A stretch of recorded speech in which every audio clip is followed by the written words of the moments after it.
The number one mistake businesses make when hiring either app development team or web development team is if it's a bigger project, they don't take the right time to really plan it out. I've seen many projects, from small projects to larger projects, that start not really thinking about the strategy and the user experience, but trying to just develop an application that they thought would be the best solution. For web development specifically, you want to make sure that you're not just, again, not just using a template, not just launching a site just to launch it. Think about, is it optimized for SEO? Is it solving the problem? Is it the right team that's going to be thinking through and developing it for me? And is it going to be scalable? For app development, there's a lot of options, right? You can go offshore, you can hire somebody local, you can hire somebody that's an individual. But the problem is a lot of times the individuals are not a full team. It could be a designer, it could be a developer.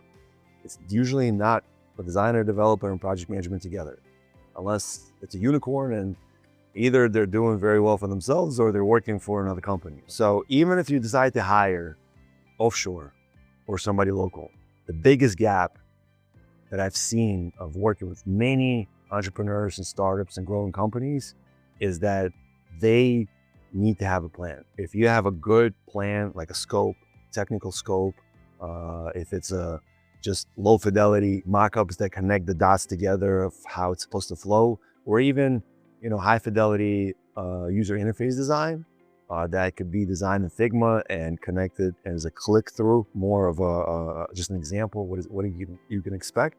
That is going to help to have more success. But even if you have the design, you should still have clarity of how the buttons and the features are supposed to work.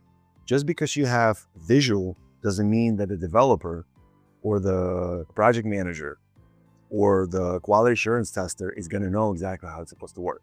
When you have both short description of the page or the features and the design together, explaining how it's supposed to work, you will have probably 98% less issues and assumptions.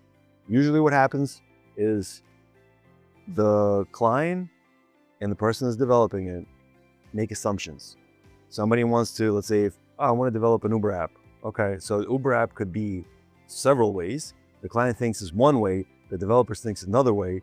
Unless there's clarity and defined functionality and the flow, there's always going to be issues. There's always going to be gaps. So before you begin anything, make sure you have or work with somebody that helps you write out a very clear scope. Doesn't have to be over complicated, but very clear scope, technical scope of how it's supposed to work.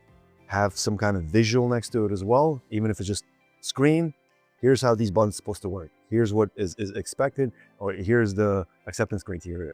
Screen by screen, flow by flow, you will have 98% less chance of having issues and bugs and misunderstanding, and the project will move quicker.